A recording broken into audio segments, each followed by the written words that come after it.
కూడా దిన లైఫ్ అంటే మన జీవన విధానంలో సంపాదించుకోవాలి.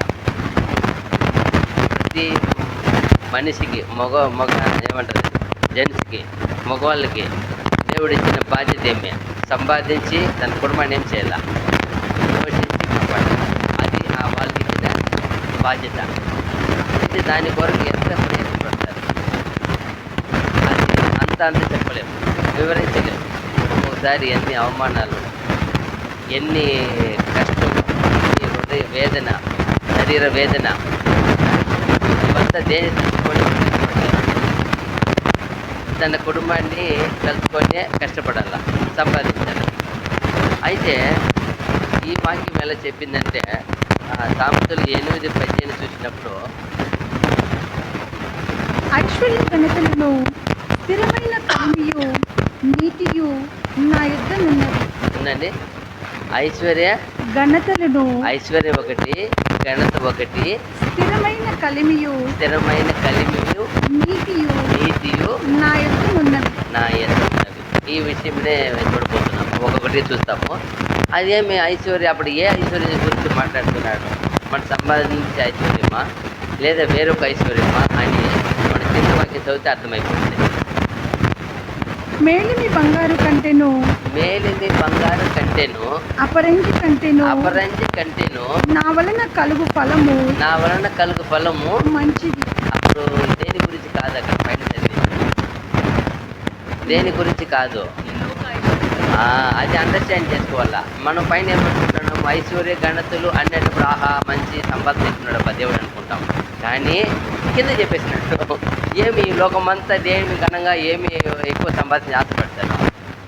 బంగారు ఏమన్నారు అక్కడ, మేలిమి బంగారును కంటెను అపరంజి కంటెను నా వలన కలుగు ఫలము మంచిది. అప్పుడు ఏమి ఇది రెండు నా ఫలం దీనివల్ల కాదని అది అర్థమవుతుంది.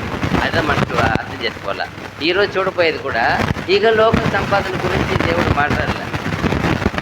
అది అందరూ అది స్వభావమే.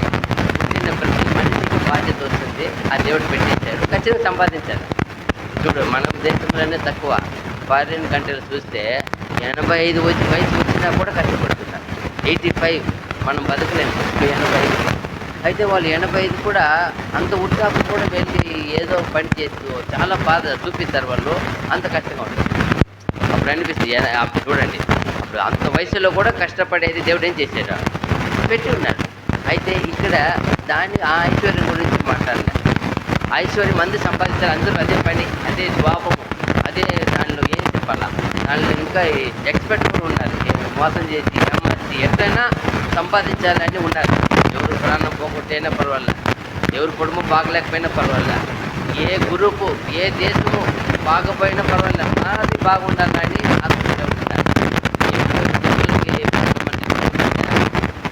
మన దగ్గర డబ్బు బంగారం ఉంది అని తెలిసిపోతే వాడు ఏం చేస్తాడు, ఎంతసేపైనా ఆ ప్రాణం మీద వాడికి విలువే లేదు, దాని బంగారం మీద వాడు కళ్ళు.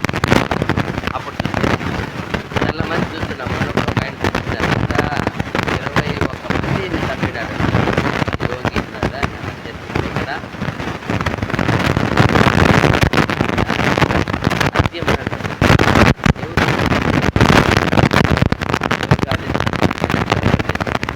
ఆయన పేరు రాజులాగా తిరుగుతున్నాడు ఈరోజు కూడా. అప్పుడు ఏం నాకు వాళ్ళు ఒక సొంత ఇష్టం, వాళ్ళ ఆరాధన కూడా వాళ్ళ ఇష్టంగా చేయాలని రూల్స్.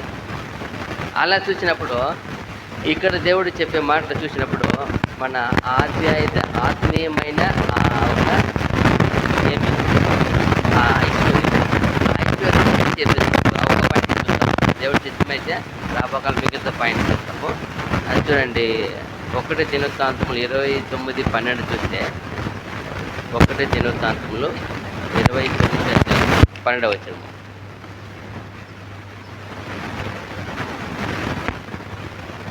ఐశ్వర్యమును గొప్పతనమును నీ వలన కలుగును, నీవు సమస్తమును ఏలువాడవు, బలమును పరాక్రమమును నీ దానములు హెచ్చించు వాడవును, అందరికీ బలమిచ్చు వాడవును నీవే. ఏ ఐశ్వర్యమైనా ఏ ఘనతైనా సంపాదించుకునే అనుకరు ఎవరు ఇచ్చేది? దేవుడు. పరలోకం వెళ్ళి పరలోకం వచ్చారే ఈ ఒక ఐశ్వర్యం ఎవరు ఇచ్చారు మనకి? దేవుడు. అది చెప్తున్నా, ఏం చెప్తున్నాడు అక్కడ? ఐశ్వర్యమును గొప్పతనమును నీ వలన కలుగును. నీ వలన ఎవరి వలన కలుగుతుంది? ఏదైనా అక్కడ ఘనత కావచ్చు, ఇక్కడ మహిమ కావచ్చు, అక్కడ మహిమ కావచ్చు. ఎవరికి ఎవరి వల్ల మాత్రమే కలుగుతుంది అంటే అది శాశ్వతమైనది. దేవుడి వల్ల కలిగేదంత ఇక్కడ కూడా కలుగుతుంది కదా. వెళ్తున్నారు, బోటింగ్ కొడుతున్నారు, బోల్డ్ వస్తుంది కదా, అది ఎక్కడి వరకు? వాళ్ళు ప్రాణం ఉన్నంత వరకే అది, మళ్ళీ ఏం లేదు. కానీ దేవుడు ఇచ్చింది అయితే అబ్రహాం ఇచ్చారు. ఎప్పటి వరకు ఉంది? ఎప్పుడు వరకు మాట్లాడుతున్నాం. అబ్రహాం, ఇసాక్, యాకోబులకి ఇచ్చిన ఐశ్వర్యం ఎలా ఉంది ఇప్పటివరకు? వాళ్ళ దేశం అలాగే ఉంది. ఆ దేశం ఏం చేయలేకపోతున్నాం. ఈ దేవుడు ఇచ్చిన ఆశీర్వాదం చూడండి. వాళ్ళు లేరు, వాళ్ళ సంతతి వారు ఇప్పటివరకు వాళ్ళు వాగ్దానం చేసిన భూమి అలాగే ఉంది. ఆ భూమి ఈ రోజుకి ఏమవుతుంటే విస్తరిస్తూనే ఉంది. ఐశ్వర్యవంతులుగా అవుతున్నారు, జ్ఞానులు అవుతున్నారు. నోబెల్ ప్రైజ్ 182 నోబెల్ ప్రైజ్ నేర్చుకున్నారు ఆ దేశంలో. 86 186 మన దేశం నుంచి నోబెల్ ప్రైజ్. ఏ దేశంలో లేదు అంతా. ఒక్క ఇజ్రాయెల్ మటుకు 186 మంది సైంటిస్టులు ఉన్నారు, జ్ఞానులు ఉన్నారు. నోబెల్ ప్రైజ్ అంటే సామాన్యమైన వాళ్ళు కాదు. వాళ్ళు ఈ దేశంకి డైమండ్ వంటి వాళ్ళు, బంగారు అలాంటి బుద్ధి వంటి వాళ్ళు, అంత గొప్ప వాళ్ళు. అలాంటి వాళ్ళు ఇక్కడ చూసినప్పుడు ఏమంటే ఐశ్వర్యమును గొప్పతనమును నీ వలన కలుగును.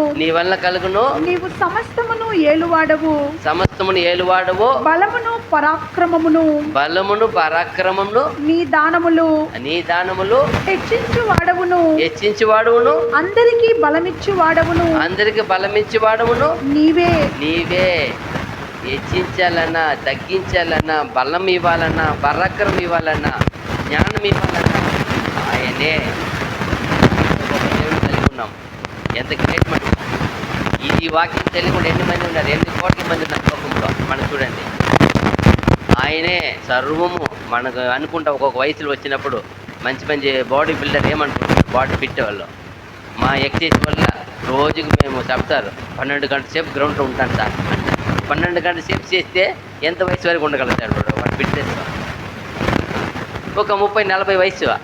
ఇప్పుడు 12 గంటల సేపు చేసి ఎంత వయసు వరకు? అది ఒక 30-40 వరకే. 50-30 పోతే ఏం చేయలేదు. అదే 12 గంటల గడపన అవుతుందా?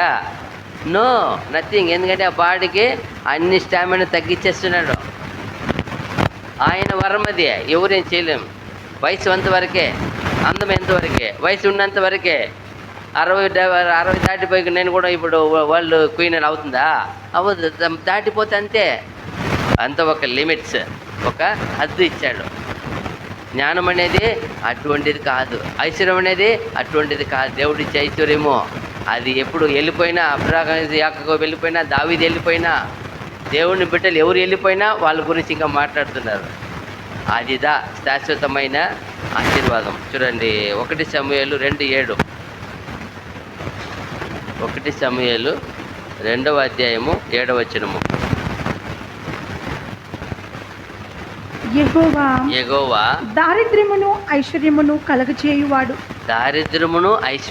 కలగజేయువాడు. కృంగజేయువాడును లేవనెత్తువాడు ఆయనే. చూసారా ఎలాంటి వాడైనా? అతిశయపడుతున్నారు, గర్వపడుతున్నారు. ఏం చేస్తాడు? వెంటనే అణుగిచ్చేస్తాడు. గర్వశీలను అణగదొక్కేది ఎవరని ఉంది? దేవుడే. అది చెప్తున్నాడు. ఏమంటా మళ్ళీ చదవండి. యెహోవా దారిద్ర్యమును ఐశ్వర్యమును కలగజేయువాడు. కృంగజేయువాడును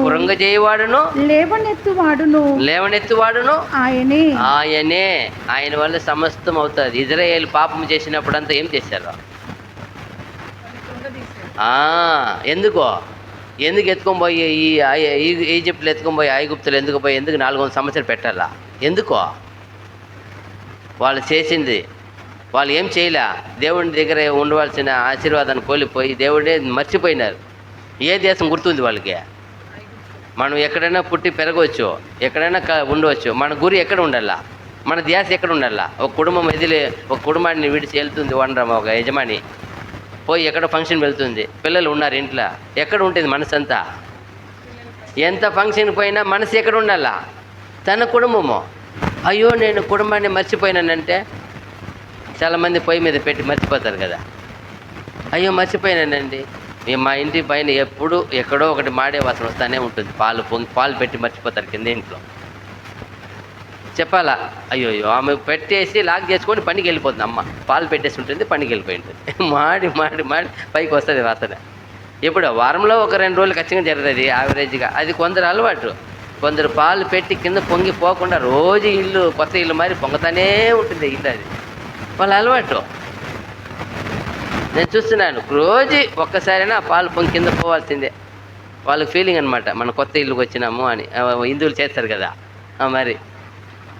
అయితే దేవుడు చూడండి, ఆయన ఎంతటి వాడు, సమస్తము చేయగలడు.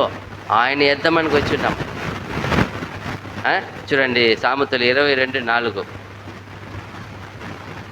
ఏది అంట ఐశ్వర్యము, దేవుడు కోరుకునే ఐశ్వర్యము ఏవని చూస్తాం ఇప్పుడు లిస్ట్.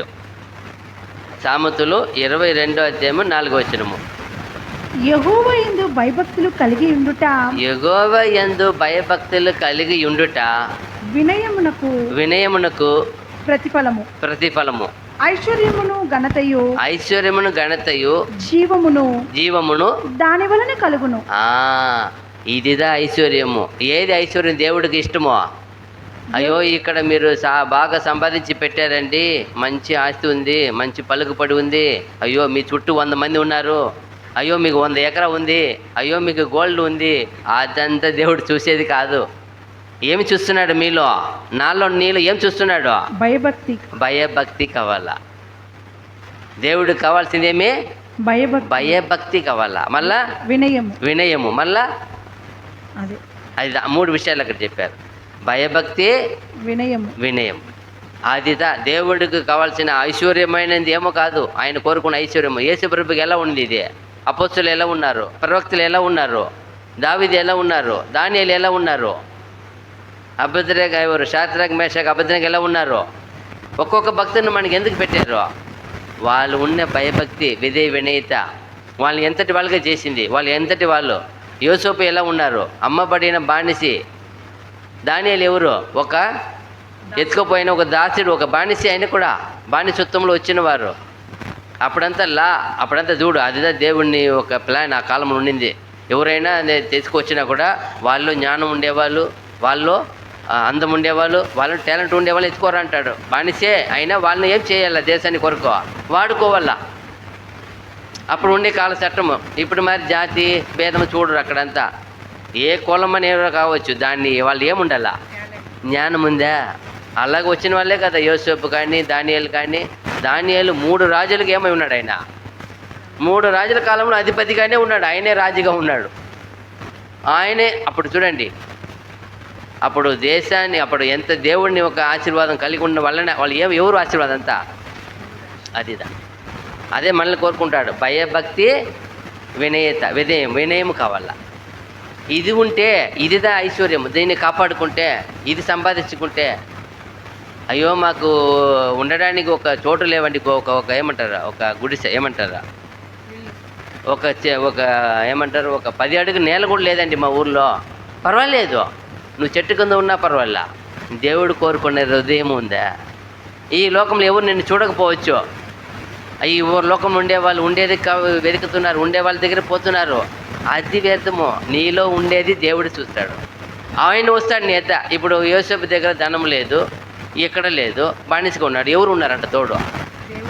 ఏమైనా ఉంది వాక్యము? యెహోవా యోసేపుకు తోడై ఉండెను. యోసేపు ఎక్కడ ఉన్నాడు? జైల్లో ఉన్నాడు, ఒక బానిసత్వంలో ఉన్నాడు. మామూలు బానిసత్వమే ఒకటి, ఇంకా బానిసత్వంలో ఇంకొక జైలు. అప్పుడు ఎంత చూడండి. అప్పుడు అర్థం చేసుకోవాలా, ఆయనతో ఏముందండి? దేవుడు ఆయనతో ఉన్నాడు. ఆయనలో ఉండే ఆ భక్తి, విశ్వాసము, వినయత, ఎక్కడికి పోయినా అమ్మబడినామని గర్వంగా పడలేదు, కోపపడలేదు, తప్పించుకొని పోవాలని చూడలేదు. ఏం చేశాడు అక్కడ పోయినప్పుడు? లోబడి, యజమానికి లోబడి పని చేశాడు, జీవించాడు. తనకు అందించిన వాటిని మన దేశం కాదు ఎందుకు చెప్పాలని అనుకోలే, చెప్తున్నాడు. ఆయనకి ఏమి దేవుడు టాలెంట్ ఇచ్చాడో, ఆయన జ్ఞానం ఇచ్చాడో, దాన్ని అక్కడ అడిగి వాళ్ళకి ఏం చేస్తున్నారు? విప్పుతున్నాడు. అయ్యో మన దేశం కదా, మన వాళ్ళు కాదు కదా, మనకేం చెప్పాలా, రహస్యంగా ఉండొచ్చు కదా అనలే. ఏది వచ్చిందో, ఏ దేవుడు తెలియపరిచాడో, ఏది నేర్చుకున్నాడో, ఏ దేవుడు గుణం ఉందో దాన్ని అట్లే బయలుపరుచున్నాడు.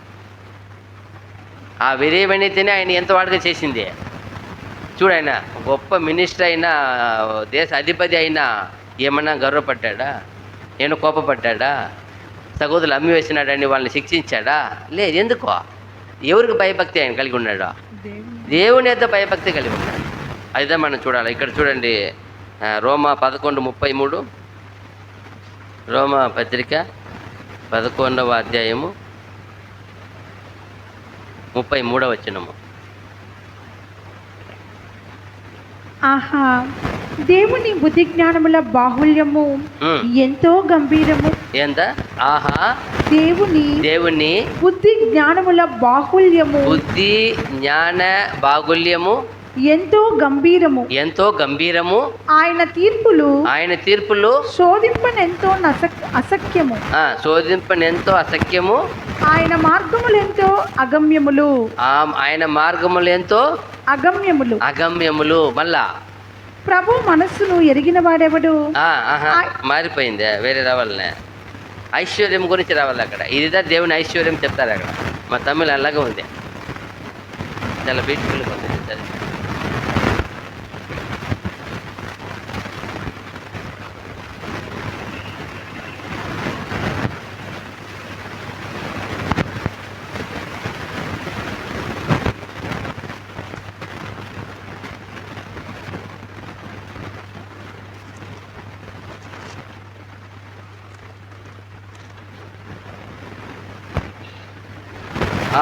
தேவனுடைய ஐஸ்வர்யம் ஞானம் அறிவு என்பவர்களின் ஆழம் எவ்வளவா இருக்கிறது. அவருடைய நியாய தீர்ப்புக்கு அளவிடப்படாதவை, அவருடைய வழிகள் ஆராதப்படைகள், அவருடைய ఐశ్వర్యం అవి వచ్చింది. అది మీకు అదే ఐశ్వర్యం అలా అదే చెప్ప. దేవునుడి ఐశ్వర్యం అంటే ఇది ఏం రాశారంటే, దేవుని ఐశ్వర్యం ఏదనుకుంటున్నారు మీరు? అదిదే చెప్తున్నారు. తర్వాత చెప్తున్నాడు దేవునుడి ఐశ్వర్యం అంటే ఫస్ట్ ఐశ్వర్యం చెప్పి కింద చెప్తున్నాడు జ్ఞానము, బుద్ధి, వాళ్ళు ఒక లోతు, దాని ఒక లోతు, దాని ఒక వెడల్పు, అది చెప్తున్నాడు. దాని గురించి అక్కడ ఐశ్వర్యం రల్ల. దేవుని ఐశ్వర్యం అంటే ఏదో కాదు, ఆయన ఒక ఏమే బుద్ధి జ్ఞానం, అదిదా ఐశ్వర్యం. ఆ ఐశ్వర్యం ఉండాల. వాళ్ళు కలిగిన భక్తులు దాన్ని కలిగి ఉన్నారు. కావున వాళ్ళు అంతగా వాళ్ళు ఆశీర్వదింపడ్డారు, వాడపడ్డారు, ఈరోజు మాట్లాడబడుతున్నారు. ఎందుకో? వాళ్ళు కలిగిన వాటిని దేవుడిని భయభక్తి కలిగి పెట్టుకున్నారు. అదిదా మనం చూస్తున్నాం. తర్వాత చూసినప్పుడు కూడా ఎఫెసీ 2:4-6 వచనాలు. ఎఫెసీ పత్రిక 2వ అధ్యాయము 4వ వచనం ఫస్ట్ చదవండి. అయినను దేవుడు కరుణా సంపన్నుడై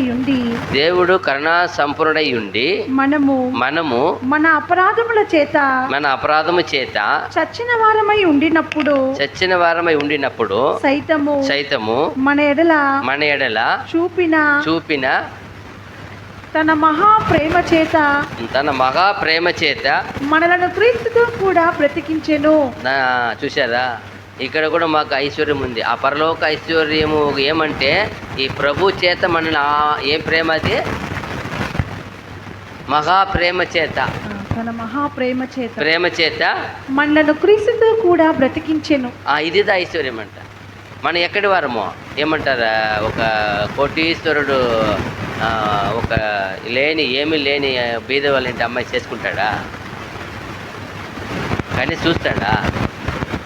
అయితే మనం అలాంటి వారమే.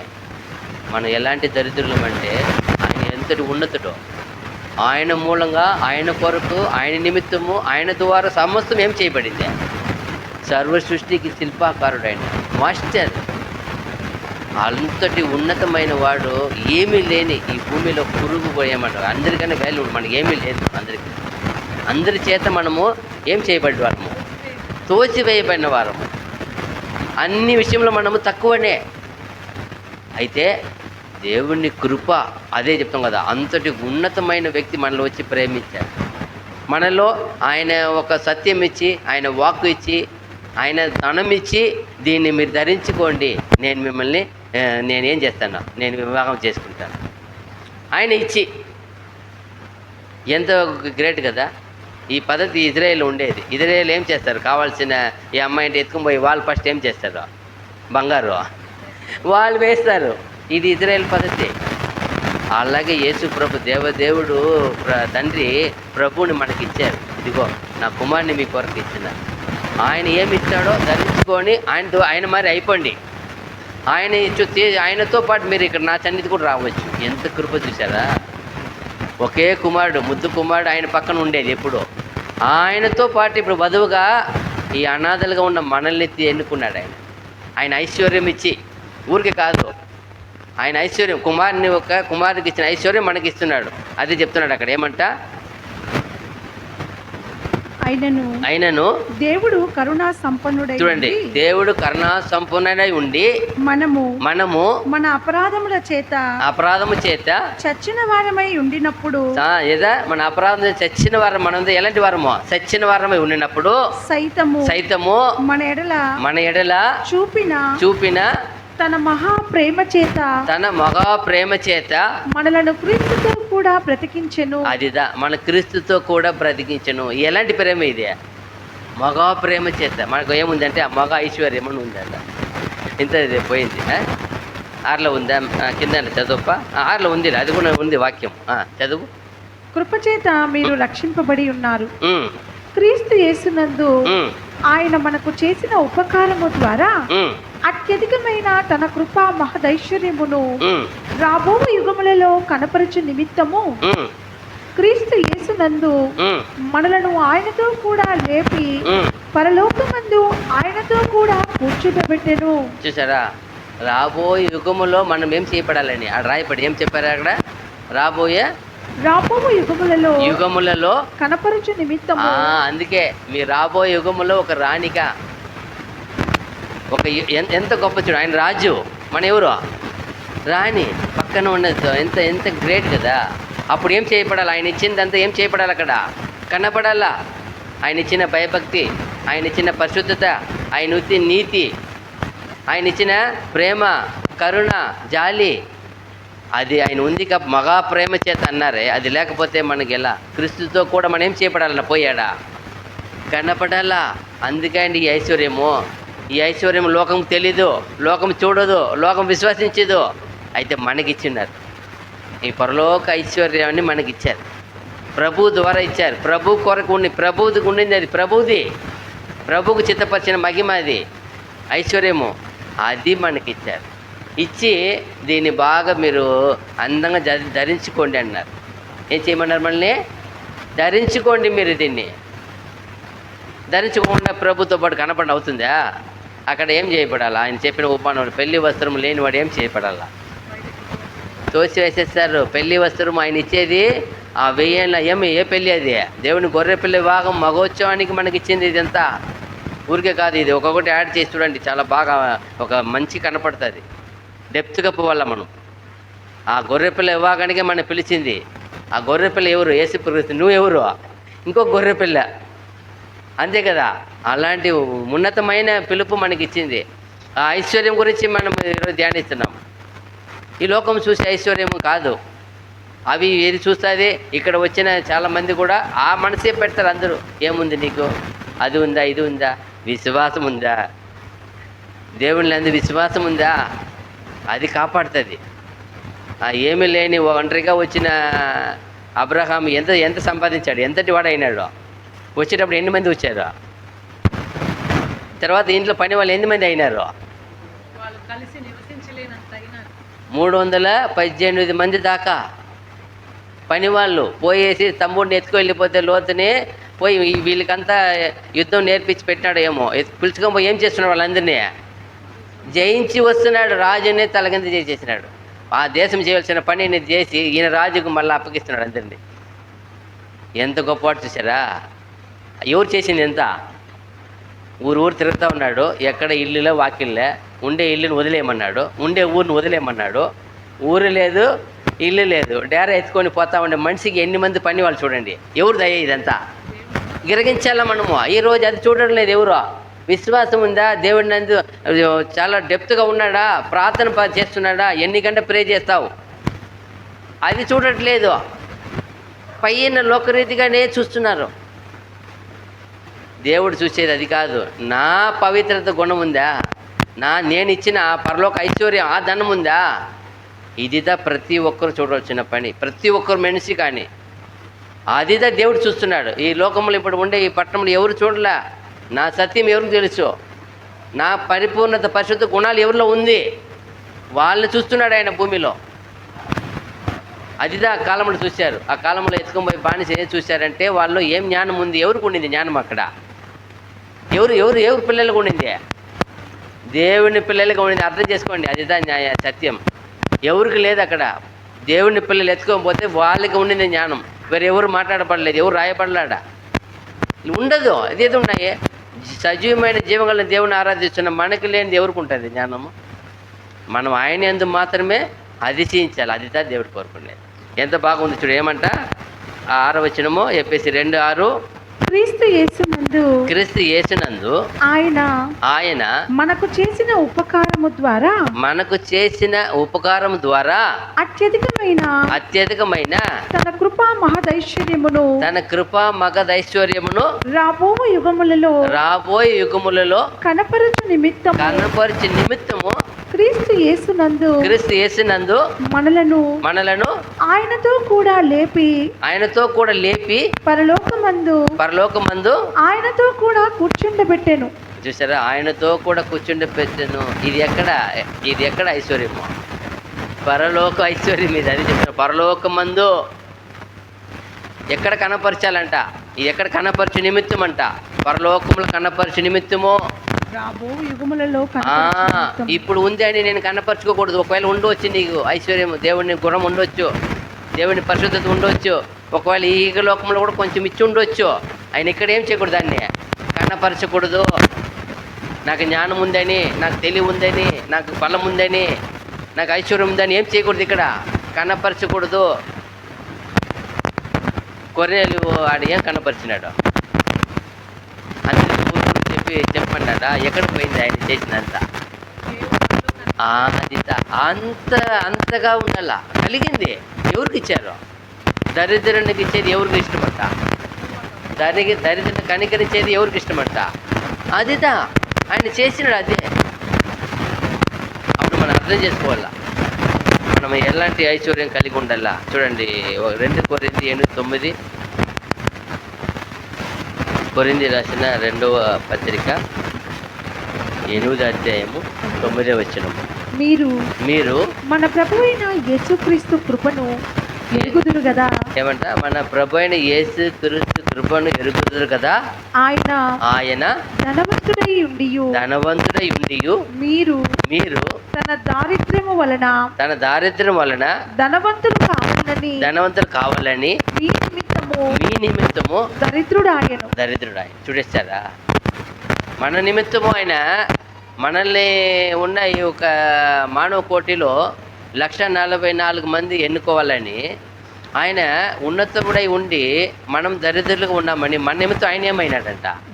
దరిద్రుడిగా వచ్చాడండి. మన నిమిత్తం ఎందుకు వచ్చారో పోయి నేను వాళ్ళని విడిపించాలంటే వాళ్ళు లేకపోవాలా. ఎవరు లేకపోవాలి? నేను వాళ్ళు కనపడాలా. అందుముందు వచ్చారు దూతలు. అప్పుడప్పుడు కనబడిపోయినా ఏం చేయలేకపోయినారు, వాళ్ళు రక్షించలేకపోయారు. ఇంకేం చేశారు? మానవ కులాన్ని పాపము చేయించేశారు. తనకు నచ్చిన వారిది ఏం చేసేసారు? అది ఏమైపోయింది? వాళ్ళు ఉన్నతులు, వీళ్ళు ఇలాంటి వాళ్ళు ఏం అవ్వకూడదు, సంబంధం అవ్వకూడదు. మానవులు కల్పించేది మానవులకే. మానవ కుమారుడిని దేవకుమారులు ఏం చేశారు? అయ్యో, ఇది చాలా ఘోరం చేశారు. ఎవరు చేసింది ఈ పని? దేవదూతలు చేశారు. అప్పుడు చూశారు, ఓహో ఇది సరిపోవదు. దేవదూతలకు పంపి రక్షించాలనుకుంటే అది రక్షణ నెరవేరలేదు. ప్రధాన దూత పంపించి రక్షణ చేయాలంటే వాడు చేయలేకపోయాడు. చూడండి ఎన్ని పని చూడండి. అప్పుడు లాస్ట్గా డిసైడ్ అయినాడు ప్రభువే, లేదు నేనే వెళ్తాను. ఎవరు సరిగ్గా చేయలేకపోతున్నారు. అప్పుడు నేను ఎలా వెళ్ళాలా? నేను మానవ అవతారం జన్మ ఎత్తాలా ఇప్పుడు. ఎందుకంటే దూతలుగా వెళ్ళి ఏం చేయలేకపోయినారు, చేయలా. ఇప్పుడు చూశాడు ఈయన, వద్దు నేనేం చేస్తాను, మానవ అవతారంగా వస్తాను. అయ్యో వాళ్ళతో ఆ మారిపోతే చాలా కష్టపడాలనే, కొట్టపడాలనే, హింసపడాలనే, గొర్రె పిల్లగా బలి ఇవ్వాలనే, పర్వాలే నేను చేస్తానని ఒప్పుకొని వచ్చాడు చూడండి. వాళ్ళ పాపను భరించాలనే, వాళ్ళ శాపాన్ని తీయాలనే. ఏమి వచ్చేది మాత్రం కాదు ఇక్కడ. ఇప్పుడు దరిద్రుడిగా ఉన్నాడంటే వాళ్ళ దరిద్రం నేనేం చేయాలా? తీసుకోవాలా. ఎంత గొప్ప పని చూడండి. అప్పుడే వాళ్ళు నీ స్థానానికి రావగలుగుతారు, అప్పుడే నిన్ను విశ్వసిస్తారు. చెప్తారు కదా, అందుకే ప్రభువా నువ్వు నన్ను పంపి ఉన్నావని వీళ్ళు ఏం చేస్తున్నారు? విశ్వసించారు, ఒప్పుకున్నారు. అంతగా ఆ ఒక విషయాన్ని చెప్పడానికి ఆయన వచ్చింది. ఆయన వచ్చి ఇలా కూడా జీవించి వచ్చప్ప మనిషి పవిత్రంగా, పరిశుద్ధంగా, అనుకువగా, దేవుని వాక్యం మీరకుండా లోబడి అని చూపించారు ఆయన. అది చెప్తున్నాడు. ఏమంట ఆ వాక్యం ఏం చెప్పింది? వీరు మన ప్రభు అయిన యేసుక్రీస్తు కృపను ఎరుగుదురు కదా. ఆయన ధనవంతుడై ఉండియు మీరు తన దారిద్ర్యము వలన ధనవంతులు కావాలని మీ నిమిత్తము దరిద్రుడాయను. చూసారా, మన నిమిత్తము దరిద్రుడాయను. ఆయన ఐశ్వర్యము ఎక్కడ కనపడుతుందా మీకు? ఆయన ఎంత ఐశ్వర్యవంతుడు. కానీ ఏమన్నా ఎన్ని కారు ఉంది, ఎన్ని ఉన్నాయి ఆయన దగ్గర? ఏ ఐశ్వర్యం కలిగి ఉన్నాడు? అప్పుడు కూడా అక్కడ కూడా చూడాలి ప్రభుని. ఏ ఐశ్వర్యం కలిగి ఉన్నాడు? ఒకేసారి ఆయన అనుకుంటే 5,000 మందికి ఏం చేశారు చూడండి. ఎంత ధనవంతుడు చూడండి ఆయన. ఎవరైనా 5,000 మందికి పెట్టగలుగుతారా? పెట్టాలని ఏమవుతుంది? ఆయన చూడండి, అదిదా ఆయన కలిగిన ఐశ్వర్యం. ఒకేసారి ఎన్ని 100 మంది అయినా, ఎన్ని రోగం అయినా ఏం చేస్తాడు ఆయన? ఎవరు చేయగలుగుతారు ఈ భూమిలో? ఎవరు చేయలేరు. ప్రభు చూపిన ఐశ్వర్యం ఎవరికి లేదు. చనిపోయిన వాళ్ళ సైతం ఏం చేశాడు ఆయన? కంపు కొడుతూ 4 రోజులు అయిపోయిన మనిషి కూడా లేపేశాడు. చూపిస్తున్నాడు, ఇలాగే నేను చేయిపోతాను భూమిలోని. అది ఒక మోడల్, ఒక మాదిరి. సడన్గా ఇప్పుడు చేస్తే మీరు భయపడతారు. ఇది మనకు సూచనగా రికార్డు ఉండింది కదా, ఇది ఆల్రెడీ ఇక్కడ రాయపడింది కదా, అవును లేపుతారు కదా. అది ఒక ప్రూఫ్ ఇచ్చేసి చేస్తాడు వెనకాల ఆయన. ఆ ఐశ్వర్యం ఆయన కలిగిన మాట, ఆయన మాట్లాడే మాట ఎవరైనా ఏం చెప్తారు? అందరూ పోయే ఆయన మాట్లాడినట్టు ఎవరు ఏం చేయలేరు. మాట్లాడారు. కొండపైన కూర్చొని ఆయన 5-6 మత్తయి సువార్త 5-6-7 వచనాలు ఎలా మాట్లాడినారు? 111 వచనాలు. ఎలాంటి మాటలు అవి? ఆ మాటలు ఇప్పటి వరకు ఎవరు ఏం చేయలేము. ఎవరు అంత గోల్డెన్ వర్డ్స్, బంగారపు మాటలు అవి. అక్కడ కొన్ని కరప్షన్ చేస్తున్నారు. అప్పుడే ఉన్న పాత నిబంధన కొన్ని చట్టాలు ఏం చేస్తున్నాడు? అక్కడ దిద్దుతున్నాడు. ఎందుకంటే అప్పటికి ఇప్పుడు సరిపోవు అవి. కాలం మారింది, జ్ఞానం వచ్చింది, అందువల్ల కరప్షన్ చేస్తున్నాడు. దాన్ని నెరవేర్చినాను.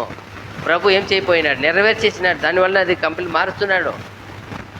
నేను నెరవేర్చున్నాను ప్రభువా, తండ్రి వాళ్ళకు వద్దు. ఆ కఠినమైన అదంతా ఆయన వేసుకున్నాడు. మనం వల్ల కాదు అని తెలుసు ఆయనకి. మనం ఎంత భరించాలనో, ఎంత విశ్వసించాలనో అది మాత్రం పెట్టి కొన్ని మారుస్తున్నాడు, కరప్షన్ చేస్తున్నాడు. ఎంత గొప్ప ప్రభు, ఎంత జ్ఞానం చూడండి. అదిదా ఆ ఐశ్వర్యము. ఇక్కడ ఆయన ఐశ్వర్యవంతుడని ఎక్కడ ఏం కనపడింది? ఐశ్వర్యం లోకరీతిగా ఏమీ లేదు.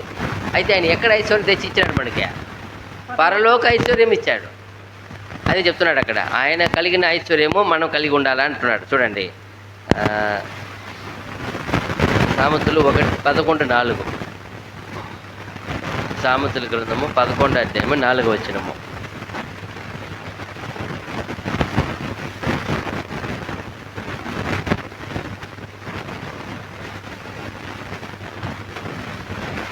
ఉగ్రత దినమందు ఆస్తి అక్కరకు రాదు, నీతి మరణము నుండి రక్షించును. ఏమబ్బా, సడన్గా ప్రభు రాకడ వచ్చేసింది. సడన్గా వస్తుంది. అయ్యో పరిగెత్త వచ్చి, ప్రభువా నా దగ్గర కేజీ బంగారు ఉంది, నా దగ్గర 2 కోట్లు ఉన్నాయి, నా దగ్గర 4 బిల్డింగ్ బంగ్లా ఉన్నాయి, ఎటనా నన్ను తీసుకొని ఎత్తుకోపా అంటే ఏం చెప్తాడు? నీ ఒక ధనం ఎవరు కావాలప్పా? నేను అలాంటి ధనమును చూసేవాడు కాదప్పా, నేను అలాంటి ధనం తీసుకునేవాడు నేను కాదప్పా, ఎక్కడ సంపాదించావో అక్కడ ఎత్తుకోబో అంటాడు. ప్రభు రాకాడ వచ్చిందంటే మనల్ని కాపాడేది తెలుసా? ఆయన చెప్తున్నాడు. ఏమంట? ఉగ్ర దినమందు ఉగ్రత దినమందు ఆ, ఆస్తి అక్కరకు రాదు, ఆస్తి పాస్తి డబ్బు ధనం అక్కడికి రాదు. నీతి మరణము నుండి రక్షించును. నీతి నీకు ఇచ్చిన ఆ నీతి ఒక సత్యము, ఆయన కలిగిన వాటిని ఇచ్చాడే ఆ నీతి క్రియ, ఆ నీతి సత్యము ఆ ప్రకారం ఏమైనా జీవించి నువ్వు చేర్చిపెట్టుంటే అప్పుడు ఏపా ఈయన గురించి నన్ను గురించి చూసి ఏపా ఈయన ఏముందా ఈయన నీతికి వెళ్ళి కొంచెం చూపించప్పా, ఉంటే టిక్ మార్క్ వేసి తీసుకోపో అంటాడు, లేకపోతే ఇంటి మార్క్ వేసి ఎత్తుకో పడేయండి. అంతే కదా, అదే చెప్తున్నాను. ఒకరు తిన్న మంది ఆస్తి అక్కర రాదు. కరోనా వచ్చింది, ఎన్ని కోటీశ్వరులు ఎన్ని డబ్బులు పెట్టుకున్నారు, కాపాడగలిగారా? మేము డబ్బులు లేవా? డబ్బు అక్కర కలిగింది కదా, కాపాడవచ్చు. డబ్బు ఏమంటారు ఒక మాట లోక సామెతల, పణం పత్తం చెయ్యమంట. అంటే నేను తెలుగులో ఏముంది నాకు తెలియదే, అది డైలాగ్ వస్తుంది తమిళ్లో, పణం పత్తం చెయ్యం అంటే ధనము యావత్తును చేస్తుందంట. యావత్తును చేస్తుంది అనే ఒక వర్డ్. అయితే చేయగలిగిందా? కరోనా వచ్చింది, అందరు లాక్డౌన్ చేసినారు, ఎవరు చేయగలిగారు? ఎన్ని మంది కుటుంబంలో ఎన్ని మంది చనిపోయినారో, వాళ్ళ కుటుంబం ఫారిన్ అంతా చూస్తే కుటుంబం చుట్టూ వేసి అట్టకి ఇల్లే తగలబెట్టేశారు. ఎందుకంటే లోపల ఉండే వాళ్ళంతా కరోనా చనిపోయినారు, వాళ్ళని పోయి ఎత్తుకోలేము. వాడు ఆస్తి ఉంది. అప్పుడు చూడండి, కొందరు డబ్బే కాల్చినారు పోసి, ఏం చేయగలిగారు? డబ్బు వచ్చి రక్షిస్తుందా? రక్షించేది ప్రియమైన సహోదర సహోదరి ఒక్కటే నేను రక్షించేది, ఆ పరలోక ధనం కలిగి ఉంటే నువ్వు, ఆ పరలోక గుణం కలిగి ఉంటే నువ్వు, ఆ భయభక్తి, ఆ వినయత, ఆ పరిశుద్ధత ఆ దేవుడు ఇచ్చినాడు. నీది నాది కాదు, అది ఆయన ఇచ్చినాడు. ఆయన కలిగిన వాటిని మనకి ఇచ్చాడు. పేతురు అందంగా చెప్తాడు, నా దగ్గర వెండి బంగారం లేదు, అయితే నేను కలిగి ఉన్న యేసుక్రీస్తు నీకేం చేస్తున్నాను? అదిదా ఇవాళ ఇచ్చినాడు. లేయి యేసు నామములో లేయి అన్నాడు, లేచి నడిచేసినాడు. అప్పుడు కూడా అంటాడు, మీరేం నన్ను చూస్తున్నారు, నేనే గొప్ప పని చేసినానని, నన్ను చూడబాకండి. మీరు చంపినారే, మాను మీద వేలాడి తీసినారే యేసు ప్రభు, ఆయన చేసినాడంట. అప్పుడు కూడా ఆయన నామములో ఇది జరిగింది. అదిదా సేవకుడు లక్షణం అదిదా. నేను కాదు, ఎంత బాగా అదిదా కావాలని కోరుకుంటాడు ప్రభు. నేను కాదు, మీరు మానవులు వేలాడదీసిన సిలువ వేసినారు, ఆ ప్రభు నామంలో జరిగింది ఈ కార్యం. ఎంత గొప్ప మహిమపరిచాడు ప్రభుని. అదిదా ప్రతి క్రైస్తవుడు చేయాల.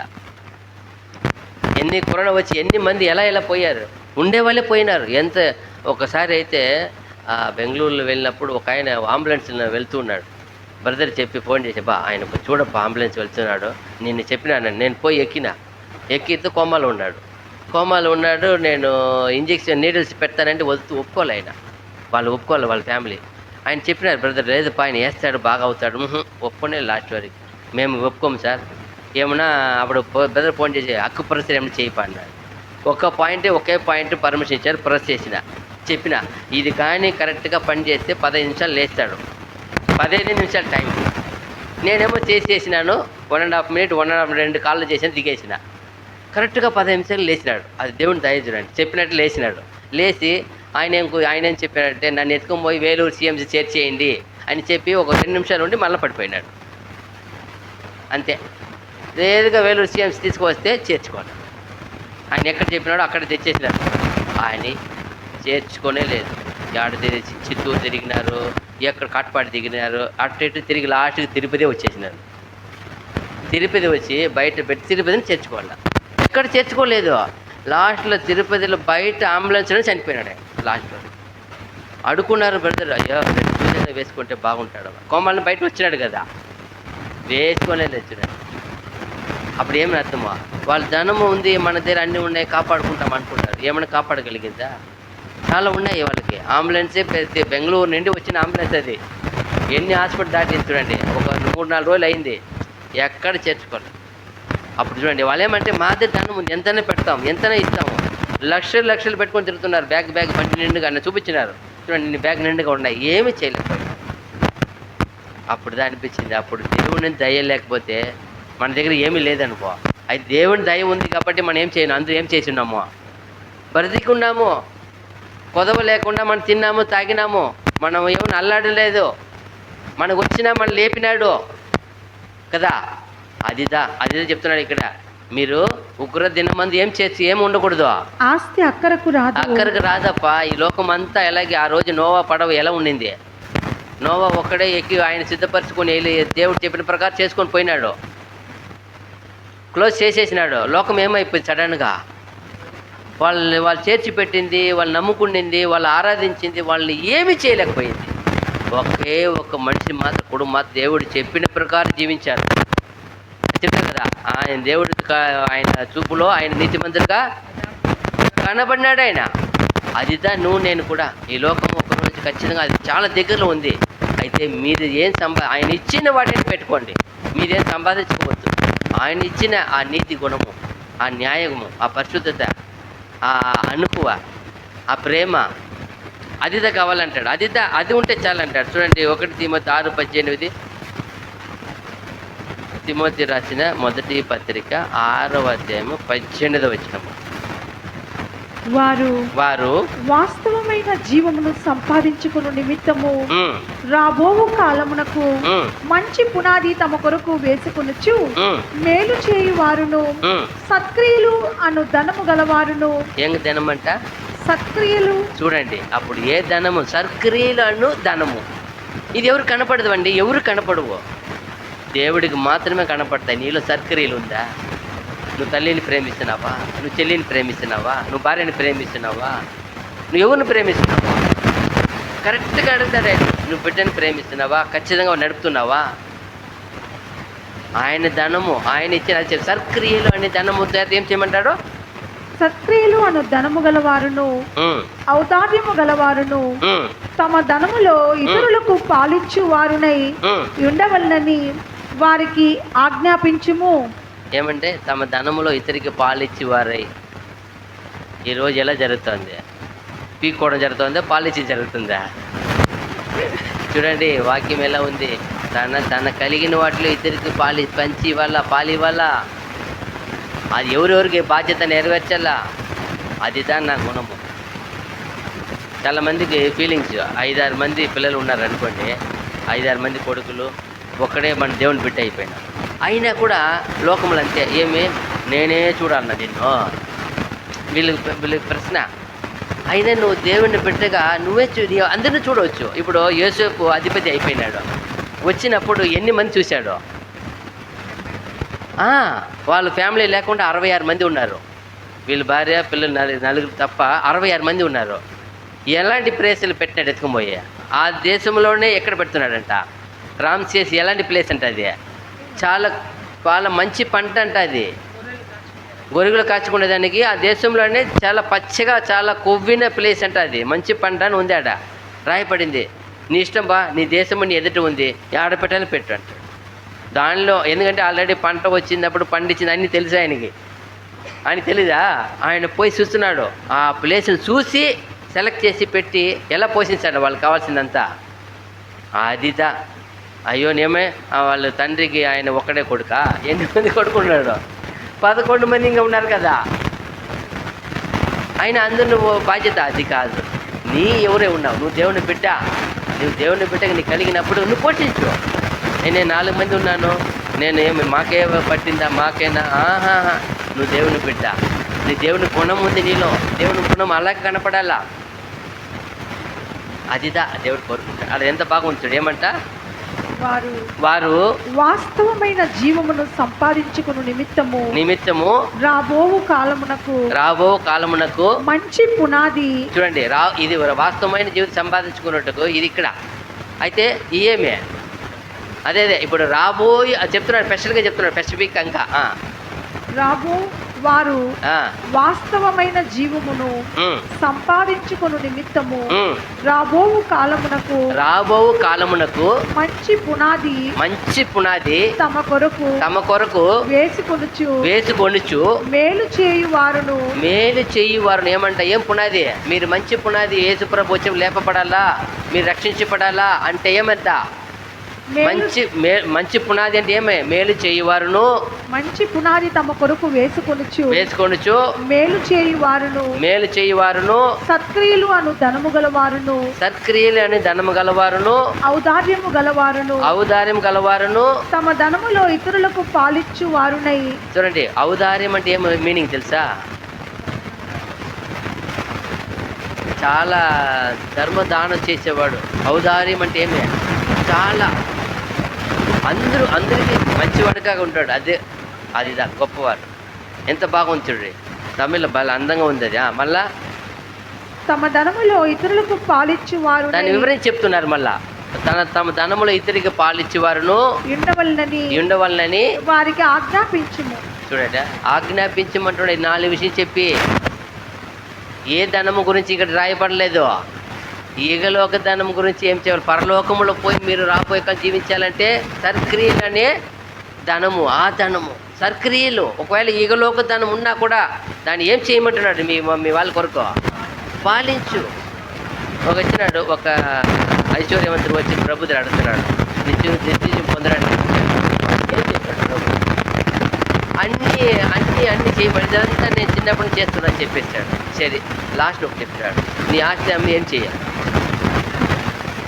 ఏం చెప్పేశాడు? అప్పుడు ఏమైపోయినాడు? ఎందుకు ఆయనకి మనసంతా ఎక్కడ పెట్టినాడు? ఆస్తి మీద పెట్టేశాడు. అప్పుడు వాడు అనుకోవచ్చు, అయ్యో ఇంత ఆస్తి వల్ల నా నిత్య జీవం పోగొట్టుకుంటున్నానా, ఆస్తి పోతే పోనేడు అనుకున్నాడా? ఆ ప్రాణం పోతే ఆస్తి పోతుంది కదా, వాడు తెలీదా? అంత జ్ఞానం. అదే ఆ ప్రభు చెప్తున్నాడు. దేని మీదంతా మనసు ఉంది ఈ లోకంలో. సంపాదించాలా, నేనే బాగుండాలా. నువ్వు సంపాదించి అందరూ బాగుండాల కోరుకో, అందరికీ ఇది చేయి. అది తండ్రికి నువ్వు చేర్చి పెట్టే ఆస్తి అంతా. అదే నీకు పునాది. నాకు పునాది ఏది? సర్క్రియలేని పునాది. ఏమంటున్నాడు? సర్క్రియలు కదా. వారు రాబో కాలమునకు మంచి పునాది తమ కొరకు వేసుకొనుచు మేలు చేయు వారును సత్క్రియలు అను ధనము గలవారును. అదిదా, మేలు చేయువారును సత్క్రియలు అని ధనము గలవారును. సత్క్రియలు అనే ధనము, అదిదా, ఆ ధనం గురించి మాట్లాడుతున్నాడు దేవుడు. ఔదార్యము గలవారు. చాలు. సత్క్రియలు అనే ధనము. ఇదేమి ఈగలోక ధనం గురించి చెప్పలేదు. ఇది పరలోకము వెళ్ళే ధనము. నన్ను పరలోకం పిలుచుకుపోయే ధనము. నన్ను ప్రభుతో పాటు కూర్చోపెట్టే ధనము. సర్క్రియలు అది గురించిదా మనం చూడ. అదిదా మనకు ఉండాలా. ఈ లోకం అందంలో ఉంది నాకు అనిపించింది. ఎందుకప్పా ఈ వాక్యం చూసినప్పుడు ఇదేందప్ప వెరైటీగా మాట్లాడుతున్నారా ధ్యానించేటప్పుడు అనిపించింది. పైన కింద చదివినంటే ఇది ఈగలోక ధనం గురించి లేదు, పరలోక ధనం గురించి చెప్తున్నాడు. ఏమి ఈ ధనం గురించి ఏమి అని కొంచెం అలా ఓపిక తీసి 3 పాయింట్ ఒకటి చెప్పాలనుకున్నాం. చూస్తే ఒక పాయింట్కి చాలా ఎక్కువ వచ్చింది. 33 వాక్యాలు వచ్చినాయి. ఓహో, దాన్ని కరప్షన్ చేసి 16 తెచ్చినాం. అప్పుడు అనిపించింది, అప్పుడు ఏమబ్బా మనము జీవించే కాలంలో ఏదేదో సాధించాలా ఏమో అనుకోవాలనుకున్నామే అన్నప్పుడు ఇది చెప్తుంది, నువ్వు ఏం సంపాదించి అంతా నీకు ఎక్కడికి రాదు. అది వచ్చిన చదివినాం కదా. ఎక్కడ చదివినాం? సముద్రంలో. అదిదా ఒక్కరి దినంలో ఏం చేయదా? ఆస్తి అక్కరకు రాదు. అది గుర్తుపెట్టుకోండి. 11:4 ఉంది సామెతల్లో. చాలా మంచి. అది ఇంకా షాక్ అయిపోయినాను. ఇదేంటి ఒకరి దినం వచ్చేది అదే, చాలా ఘోరమైన దినం వస్తుంది. అప్పుడు మనం సంపాదించినంత అక్కరకు రాదంటే అప్పుడు దాన్ని అందుకే చెప్తాడు, దాని గురించి ఏం చేయదు నువ్వు. పౌలు ఎప్పుడు చెప్పేది ఒక మాట, మీరు పైన ఉన్న వాటినే. అప్పుడు ఏమి వెతకాలా? ఇదిదా ఏం ధనం? అది మంచితనము అనే సత్క్రియలు అనే ధనం ఏం చేయాలి మనం? తమ కొరకు పునాది అది. ఏదో ఆయన ఎవరి కొరకు కదది. ఇప్పుడు చేసి పాలించేది ఎవరికి పునాది? అది నీకు పునాది. అది నాకు పునాది. చూడండి ఎంత గొప్ప విషయం చూసారా? ఎక్కడ చదివినా మీకు రోమా 11:12 చదవండి. ఒకవేళ మనం సంపాదించుకోలేదు, రోమా 11:12 వారికి రోషము పుట్టించుటకై వారి త్రొట్టుపాటు వలన అన్ని జీవులకు రక్షణ కలిగెను. వారి త్రొట్టుపాటు లోకమునకు ఐశ్వర్యము, వారి క్షీణ దశ అన్ని జీవులకు ఐశ్వర్యము. చూసారా? అయిన ఎడల చాలు. ఒక విషయం మనం అనుకోవచ్చు, ఏమబ్బా మనం సంపాదించుకోలేదు కదా, మనకి నిర్లక్ష్యం అంటే మనము నిర్లక్ష్యత వల్ల ఇంకొకరికి ఏమైపోతుంది? ఐశ్వర్యం. ఇది ఎలా మీరు చెప్తారు అన్నప్పుడు ఇజ్రాయేల్ ఏం చేశారంట? వాళ్ళు ఇజ్రాయేలు చేసిన పొరపాటు, ఇజ్రాయేలు తప్పిదము, ఇజ్రాయేలు చేసిన గర్వకారణము, మీరుబాటు వలన మనకేమైంది? ఐశ్వర్యం. ఏమో రక్షణ మాత్రం కాదు, అక్కడ ఏం చెప్తున్నాడు? ఐశ్వర్యము, ఆ పరలోకం ఇది ఎవరి కోసమే అది సిద్ధపడుతుంది? ఇజ్రాయేలు. ఈ గ్రంథము ఎవరిది? ప్రవక్తలు ఎవరు? రాజులు ఎవరు? అధిపతులు ఎవరు? దేవుడు ఎవరు? వాక్యం ఎవరికి? వాళ్ళకి సిద్ధపరిచింది ఇదంతా. అయితే వాళ్ళు త్రొట్టుపాటు వలన, అప్పుడు వాళ్ళు త్రొట్టుపాటు మనకు వచ్చిందంటే అప్పుడు మనం త్రొట్టుపాటు చేస్తే అర్థం చేసుకోవాలా, ఇది వాళ్ళకి మాత్రమే కాదు. ఇక్కడ ఎవరు ఉన్నా సరే, ఇక్కడ నిలబడినా సరే, ఎవరు కూర్చున్నా సరే, ఎవరైనా కావచ్చు. మనం జాగ్రత్తగా జీవించకపోతే వాళ్ళ త్రొట్టుపాటు వలన లోక రక్షణ వచ్చింది, అన్ని జనులు మనకు వచ్చింది, మనకు సత్యం వచ్చింది. మనం త్రొట్టుపాటు చేస్తే అనదర్ వేరే వాళ్ళకి దాటిపోతుంది. ఏ రూల్స్ కావు, ఏ విధి కాదు. ఏమన్నారా, కట్టుకున్నాను మొగుడు ఏం కట్టుకున్న భార్య ఏం చేయలేమన్నట్టు, అది కాదు ఇది. ఆయన అనుకుంటే క్షణమే కట్టు బిట్టు అంతే. ఆయన అప్పుడు ఆ చెట్టుని ఏం చేశాడంట? మీరు అడవి ఒలివి చెట్టుని తెచ్చి ఏం చేశాడు? ఇప్పుడు ఆయన పెంచుకున్న అడవి చెట్టుకి కడుతున్నాడు. ఆయన ఆ మొద్దుకు దాన్ని అంటు కట్టాడంట కదా. అప్పుడు మనం కూడా ఫిట్గా చేయించకపోతే, పనులు వేయకపోతే కట్ చేసి వేరే అంటించేసాడు. ఒరిజినల్ అంటించేదానికి ఎంతసేపు అవుతుంది ఆయన వల్ల? అప్పుడు మనం ఆలోచించాలి, మనం జాగ్రత్త పడాలి. ఓ దేవా, వాళ్ళు త్రొట్టిలు ఉన్నట్టు మమ్మల్ని త్రొట్టిల్లకుండా కాపాడు. ఈ జీవం, ఈ ప్రాణము నీది, ఈ శ్వాసం నీది, ఈ జడము నీది, ఈ ఘట్టము నీది. దీని శ్వాసం పోయే వరకు నువ్వే కాపాడవా ప్లీజ్. నన్నేం చెయ్యాలి? నన్ను నీ ఒక ఆ ఉగ్ర దినములో నువ్వు ఎత్తబడేవాడిగా నేనేం చేయాలన్నా? అపొస్తలుడు పౌలు చెప్తాడు, ఎలాగైనా నేను ఆయన పునరుద్ధానములో పాలుగలవాడనే ఉండవాళ్ళని మంది నాకేముంది, అది ఆశ. నేను కూడా అదే ప్రార్థించాలి. ఎలాగైనా ప్రభు, ఇది ఉండే కాలం చాలా ఘోరంగా ఉంది. అందుకే ఇన్ని శోధనలు వచ్చినప్పుడు మనం ఏది కోల్పోతున్నామో, ఒకరొకరు మాట్లాడి ఒకరొకరు విరోధంగా చేసి ఏం కోల్పోతున్నామో? మంచి సర్కరీలు కోల్పోతున్నాము. సర్కరీలు ఉంటే ఇవంతా మనకు రాదు కదా. వచ్చినా కూడా ఏం చేయగలుగుతామో? జయించగలుగుతాము. సర్కరీలనే ఔదార్యం గలవారై, ధనము గలవారై ఉండేది అన్నప్పుడు ఏడపోయింది. ఇప్పుడు ఆ సర్కరీలు ఎక్కడ ఉందా? మనం కూడా త్రుటిలు ఉన్నాము. ఒకసారి మన వాక్యం ఉంది, రోమా 11:12. వారికి రోషము పుట్టించుటకై వారి త్రొట్టుపాటు వలన అన్ని జనులకు రక్షణ కలిగేను. వారి త్రొట్టుపాటు లోకమునకు ఐశ్వర్యము. చూడండి, వాళ్ళ త్రొట్టుపాటు లోకమునకు ఐశ్వర్యము, వారి క్షీణ దశ అన్ని జనులకు ఐశ్వర్యము అయిన ఎడల వారి పరిపూర్ణత ఎంత ఎక్కువగా ఐశ్వర్యకరమగును. ఒకవేళ వాళ్ళ ఇచ్చాలంటే మళ్ళీ ఎంత ఎక్కువ అయిపోతారు కదా. ఎందుకంటే ఒరిజినల్ అదే. ఏదో ఒకటి పోయిందంటే డూప్లికేట్ పెడతాం, మాదిరిగా పెడతాం. ఒరిజినల్ పెడితే ఆహా ఇప్పుడేమో దానికి అన్నం వచ్చింది అంటాం కదా. అలాగే ఒరిజినల్ వాళ్ళే అక్కడి నుండి ఎక్కడ ఏం రావాలని రాశారు? గ్రంథము కానీ ఆ సత్యము కానీ ఎక్కడి నుంచి రావాలని ఉంది? ఇజ్రాయేల్ నుండి రావాలని ఉంది. ఈ రావాల. కాబట్టి మనం ఆలోచించాలి. వాళ్ళ త్రొట్టుపాటు మనకు రక్షణ కలిగింది, ఐశ్వర్యం కలిగింది. ప్రభుని మన ప్రభుగా పిలిచి అర్హత కల్పించారు. ప్రభు మనకు చెందినవాడు కాదు, వాళ్ళ కోసం పుట్టింది. అందుకే చెప్తాడు ప్రభు, తిరిగి లేచినప్పుడు మీరు ఎక్కడికి వెళ్ళాలా? నశించిన ఇజ్రాయేల్కి అయితే వెళ్ళండి అంటారు. అంటే టైం పీరియడ్ ఉంది కాబట్టి మీరు ఎక్కడికి వెళ్ళవద్దండి. నశించిన ఇజ్రాయేల్కి వెళ్ళండి ఫస్ట్. అక్కడ వాళ్ళు టైం పెట్టారు, టైం తర్వాత మార్చేశారు. ఎందుకంటే వాళ్ళు అప్పుడు కూడా ఏం చేయలే. తిరిగి లేచినా కూడా ఆయన మాటను విశ్వసించాలి. అదే బాధ. సరే ప్రాణంతో ఉన్నాడు, ఏదో మాట ఏం లేదు. తిరిగి లేచి వచ్చి ఏం చేస్తున్నాడు? 500 మంది పైకి కనపడ్డాడంట. అయినా కూడా వాళ్ళు అబద్ధం చెప్పి ఏం చెప్పినారు? దొంగతనంగా ఎత్తుకెళ్ళిపోయినారు, లేచి చెప్తున్నారని వేరే కథ కట్టేస్తున్నారు. జరిగిన వాస్తవాన్ని అబద్ధంగా మార్చేస్తున్నారు. అప్పుడు ఎంత కోపం రావాల? ఇదేంటి అది? తిరిగి నేను లేచి నా శరీరంలో ఉంటే ఇలా చెప్తున్నారు. ఎలాపా? కనపడకపోతే ఇలా చెప్తున్నారు కదా, ఎంత కోపం వచ్చిండల్లా. అలాగే నీకు నాకు కూడా ఇంత గొప్ప తిరిగి లేచి వచ్చిన ఆ ప్రభు మనకు ఉన్నప్పుడు ఉన్న మాట తెలుసు, తిరిగి లేచిన తర్వాత ఉన్న మాట తెలుసు. ఆయన జీవిత విధానం, వాళ్ళ అపోస్తలు అందరి జీవిత విధానం మనకు ఒక హిస్టరీగా ఇచ్చేసారు. చరిత్ర మనం చదువుకొని వస్తున్నాం, అన్నీ విశ్వసిస్తున్నాం, ఒప్పుకుంటున్నాం, తీర్మానించాం. అప్పుడు మన నిర్లక్ష్యత వల్ల ఇంకొకరికి ఏమైపోతుంది? ఆటోమేటిక్గా మన రక్షణ దాటి వెళ్ళిపోతుంది. అప్పుడు మనం మన ఐశ్వర్యం ఏం చేయలేము. వచ్చినప్పుడు ఏముంది ఏమంటారా మలికేలు చెప్తారు కదా మల్లకి గ్రంథంలో, మీరు సంపాదించి ఎక్కడ వేసినారంట, ఏ సంచులు వేసినారంట, చినిగిన సంచులు వేసినారంట. దొంగ ఉంది దాంట్లో. వరల్డ్ వేసినప్పుడు ఏమైపోతుంది, సంపాదించకుండా వేసుకొని పోతా ఉండాల్సిందే, లాస్ట్లో ఏముండదా. ప్రభువు చూసినప్పుడు ఏం సంపాదించి ఎక్కడని ఎత్తినప్పుడు ఏమి లేదు, అన్నీ వేస్ట్ చేసి. అదే మనం జాగ్రత్త పడాలా. ఒక హెచ్చరిక అంతే. చూడండి కొలసి 1:27, కొలసి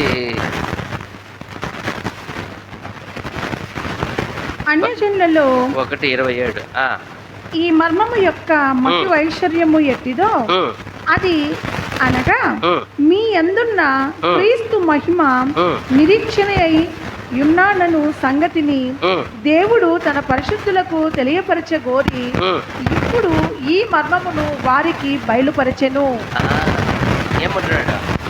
అన్ని జనులలో ఈ మర్మము యొక్క మహిమ ఐశ్వర్యము ఎట్టిదో. ఏమంటే ఏ ఐశ్వర్యం ఇదే? మహిమ ఐశ్వర్యము. ఎక్కడికి పోయి ఐశ్వర్యం ఇదే? మహిమకి పోయి చేరే ఐశ్వర్యం ఇది. అందుకే చెప్తున్నా మహిమ ఐశ్వర్యం ఇది. ఇది మట్టి ఐశ్వర్యం కాదు. ఇక్కడ ఉండేది, భూమిలో ఉండేది ఏ ఐశ్వర్యమో? మట్టి ఐశ్వర్యము. అది ఒక అగ్ని వచ్చిందంటే పెట్టుకున్న వాళ్ళ బంగారు డబ్బు ఉంటుందా? మొత్తం కరిగిపోతాయి. ఇప్పుడు వచ్చేది ఎలాంటి ఉగ్రత అన్నారు? ప్రభు చెప్పిన వాక్యం ఏమి? ఇది దేని చేత నాశనం అవుతుందంట? అగ్ని చేత. అప్పుడు అగ్ని వస్తే ఉండే వాళ్ళు కేజీ బంగారు పెట్టుకోవచ్చు, వెండి పెట్టుకోవచ్చు, ఉంటుందా? ఎత్తుకొని పరిగెత్తు అవుతుందా? ఎత్తుకొని చేతులు పెట్టుకొని పరిగెత్తావు, ఊళ్ళంతా పెట్టుకొని లాక్కేసుకున్నావు, అగ్ని వచ్చింది, ఏమైపోతావు? నువ్వే కాలిపోతుంది. చూసారా? అదిదా మనం జాగ్రత్త పడాలి. ఈ రెండే మట్టి మహిమ. ఇది మట్టిది. అది ఎలాంటిది? అది చెప్తున్నా మహిమ ఐశ్వర్యము. మనం పోయి చేరుకోమనేది, మనం పిలిచేది, మనతో మాట్లాడేది ఏం ఐశ్వర్యం గురించి? మహిమ ఐశ్వర్యం. అది సాధారణమైనది కాదు. అది మహిమ. యేసు ప్రభు తండ్రి ఉన్న ఆ మహిమకి మనకు పాలు ఇస్తారంటే ఎంత గొప్ప. ఆయనతో పాటు ఉండాలంటే ఆయన మహిమ లేకపోతే మనం ఏమైపోతామో? నిలవలేము. అక్కడ పశువు అన్న బూడిదైపోతాం. దూతలే ఏం చేస్తున్నారంట, వాళ్ళు రెక్కని చూడలేకపోతున్నారు దాన్ని. అంత మహిమ, అంత గొప్ప మహిమ. ఆయన ప్రభు మాత్రం ఆయన కుడి పార్శ్వంపై ఏం చేస్తున్నాడు? ఇప్పుడు ఆయన పక్కన మనం ఉండబోతున్నాం. ఎంత గ్రేట్. అప్పుడు ఎలాంటి మహిమ ఉంటుంది? ప్రభుకు ఉన్నాము. అదే చెప్తాడు అపోస్తలుడు పౌలు. ఎలా ఉన్నామో మనకు తెలియదు కానీ ప్రభువులాగా ఉంటామంటున్నాడు. ప్రభువును పోలి ప్రభు ఎలా ఉన్నాడో అలాగే మనం ఉంటాం. అంత మహిమకి పిలిస్తే అదే చెప్తున్నాడు ఇక్కడ. ఏం ఐశ్వర్యమో? మహిమ ఐశ్వర్యం. చదవండి. అన్ని జనులలో ఈ మర్మము యొక్క మహిమ ఐశ్వర్యము ఎట్టిదో. చూడండి, అన్ని జనులలో, మనమంతా అన్ని జనులు, మనలో చెప్తూ వచ్చి మనకు విప్పుతున్నాడు. ఇది మహిమ ఐశ్వర్యం ఎట్టిదో అది అనగా నీ యందున్న క్రీస్తు మహిమ నిరీక్షణ అయి ఉన్నాడను సంగతిని. ఏమై? క్రీస్తు మహిమ నిరీక్షణ అయి ఉన్నాడని సంగతిని దేవుడు తన పరిశుద్ధులకు తెలియపరచగోరి ఇప్పుడు ఆ మర్మమును వారికి బయలుపరచెను. చూసారా? అది కాలం వచ్చినప్పుడు ఆ మహిమ గురించి మనకు బయలుపరిచారు, నేర్పించారు. చూడండి మీరేమో ఇప్పుడు అబ్రహాం పిలిచినప్పుడు తెలియదు పాపం. ఎక్కడ పోయి చేరతావు, ఎక్కడ ఎలాంటి ప్లేస్ ఏమి తెలీదు. రా అంటే వచ్చేసినాడు. మనకి ప్లేస్ తెలుసు, ఎక్కడ ఉంటామో తెలుసు, ఏ మహిమని తెలుసు. అది దూతల మహిమ కాదు. అది ఏమే కెరాబులో ఉండే మహిమ కాదు. నీతి మంత్రికి పోయి మహిమ కాదు. ఎవరు మహిమని మనకి ఇస్తారంట? ప్రభుకు ఉన్న మహిమ. అప్పుడు ఇన్ని తెలిసి ఎందుకు మనం నిర్లక్ష్యపరుస్తాము? అప్పుడు మనం అర్థం చేసుకోవాలా.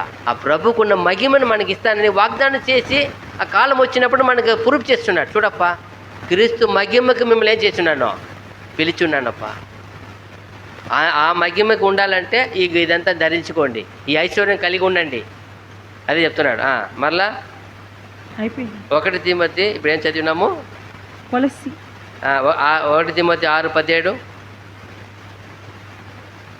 1 తిమోతి 6:17. ఇంకొక 4 వచనాలు ఉంది. 1 2 3 4 5 ఉన్నాయి.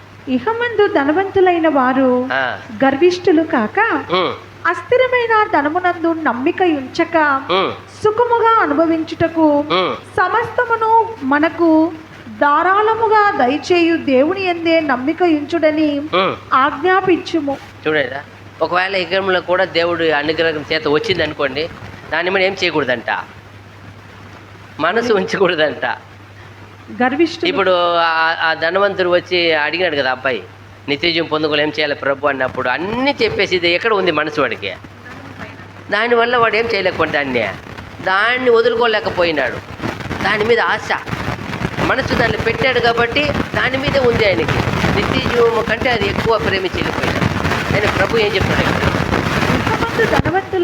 ధనవంతులైన వారు గర్విష్ఠులు కాక, ఫస్ట్ ఆఫ్ ఆల్ ధనం ఉంటే ఏమొస్తుందండి, ఆటోమేటిక్గా గర్వం వచ్చేస్తుంది. గర్విష్ఠులు కాక అస్థిరమైన ధనమునందు, అది ఎలాంటిది, అది ఫస్ట్ గుర్తెరగాల. అది చెప్తాను, అగ్ని వచ్చినప్పుడు ఏమైపోవాల్సింది, అంతా కాలి బూడిది అయిపోతుంది. అలాంటిది అస్థిరమైనది కనుక ధనమునందు నమ్మిక ఉంచక, దాని మీద ఏం చేయకూడదు. మీరు దేవుని బిడ్డలుగా ఉండాలి, మీరు నమ్మిక ఉంచవద్దండి, మీరు నమ్మకం దానిలో పెట్టవద్దండి. ఎక్కడ పెట్టమంటున్నాడు, సుఖముగా అనుభవించుటకు సమస్తమును మనకు ధారాళముగా దయచేయు దేవుని యందే నమ్మిక ఉంచుడని ఆజ్ఞాపించుము. దేవుడు ఇచ్చిన ఐశ్వర్యం మీద నమ్మిక ఉంచండి. ఇప్పుడు ముందు చెప్పినాం కదా, సర్క్రియలు అనే ధనము, ఔదార్యం గలవారనే ధనము, అది ఉంది కదా, దాని మీద నమ్మకం ఉంచండి. చదవండి. వారు వాస్తవమైన జీవమును సంపాదించుకున్న నిమిత్తము. అదే చదివినాం. ఓకే ఓకే ఓకే ఓకే అది చెప్తున్నాడు. నేను ఎందుకు రాశానంటే రాయాలని పాయింట్ ఉండాలని రాసింది. ఓకే, కొలసి 2:2, కొలసి పత్రిక 2వ అధ్యాయం 2వ వచనము. నేను ఎంతగా పోరాడుచున్నానో మీరు తెలుసుకున్న గోరుచున్నాను. వారు ప్రేమ యందు అతుకబడి సంపూర్ణ గ్రహింపు యొక్క సకల ఐశ్వర్యము కలిగిన వారై దేవుని మర్మమై ఉన్న క్రీస్తును స్పష్టముగా తెలుసుకున్న వారై తమ హృదయములలో ఆదరణ పొందవలనని వారందరి కొరకు పోరాడుచున్నాను.